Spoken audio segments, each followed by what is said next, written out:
Hey, I'm Kristin with Keller Williams Advantage Realty in Orlando, Florida, and I want to do a quick market update. We just started, we're in the first week of June, about to finish it already, and we haven't done a market update in a while.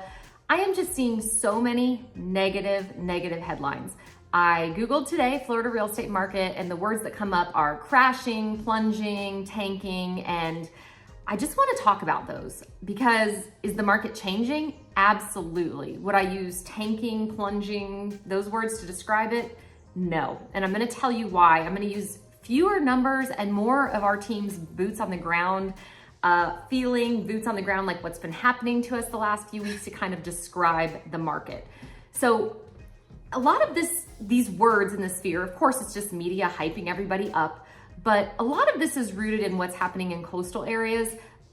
The insurance rates in coastal areas are really high.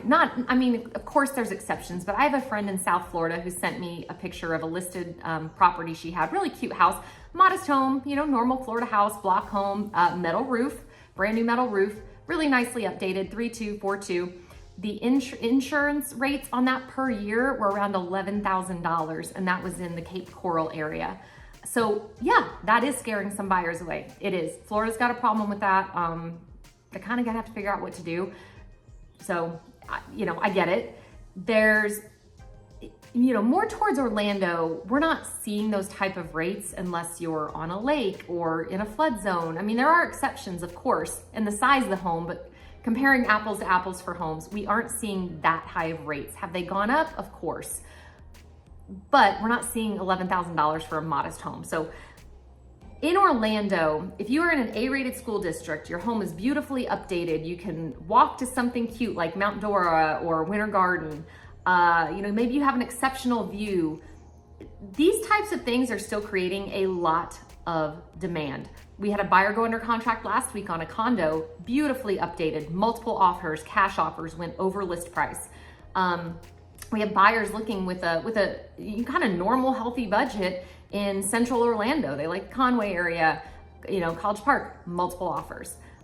We had buyers looking in Winter Garden at beautifully updated homes, multiple offer situations. So there are buyers out there. We're not maybe getting 20 offers or 30 offers, but we were competing with 4 and 5 different offers in a lot of these situations. So that tells me that's not a crashing market. That's just, if you have something nice, if you've taken care of your home, if you have something special, you could still see yourself in that position if you're in a good school district. Some of the outer areas of Orlando where there's more new construction being built, your Davenports, your Haines cities, it's not that homes aren't selling, but they're going to take longer than they were, especially during COVID years, but even longer than they were last year. So if you're in some of these areas where there's lots of new constructions, you have kind of a normal home for your area, normal community, nothing like a view or crazy updates, you can expect like 6 months waiting in some areas to sell. We aren't seeing usually 20 showings the first weekend, but I want to talk about what this is. We're going to talk about a few numbers. We've seen a 41% increase in available housing inventory between last April and this April. So there's been a big jump in the number of homes on the market. So sure, that's gonna cause, right, a little bit of a slowdown for buyers. A balanced market, which means that, it's not really a buyer's market, not really a seller's market, it's right in the middle, is 6 months of inventory. So if we did not list another home after today, this is the last day to list homes, we would have 6 months of inventory. That is a perfectly balanced market. Right now, Greater Orlando has 5.41 months of inventory. So we are nearing that balanced market, but this is all encompassing. That number includes condos, single family homes, updated, not updated, new construction. So those numbers are going to vary. Condos going to stay on the market a little bit longer. It's a buyer's market for condos in most situations right now. Like I said, I had a multiple offer situation last week with a condo in Mount Dora because it was exceptional. So there are exceptions to this. However, in most areas of Orlando, on average, it is nearing a completely balanced market.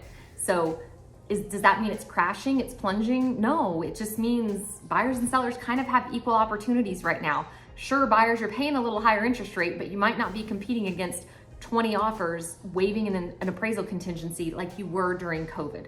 Those things are still happening, they're just not as prominent. I mentioned condos. The condo market in Orlando has slowed a bit. It's more of a buyer's market. A lot of HOA fees have increased because of the repercussions from that Surfside condo collapse in South Florida a few years ago, just horrible situation. They've redone all the condo laws and we are seeing the effects of that. They, need more money in reserves, need to do repairs, things like that. It's not a bad thing, but it is gonna take a while for the condo market to recover from that. So they're selling, we have a few condos going on right now. They will sell, they just need a little more time on the market to sell, and you have to price competitively. So let's talk about prices. We are not seeing a benefit right now to grossly overpricing your house and kind of dropping it and waiting. That's not where the advantage is happening at the moment. If you are pricing your house well, we are seeing typically pretty close to full price offers if it's well priced, and even in some situations, multiple offer situations. In the last 2 weeks, I would say we've had 3 buyers in multiple offer situations because the houses were priced well, which was driving up the price. So I'm a big fan right now. I'm not saying underpriced, I don't mean that. Price it well and let it be driven up if there's the demand. Also for sellers, you're gonna have to put in a little more effort before you sell than you've had to the last few years. Stage your house, paint that wall that isn't neutralized.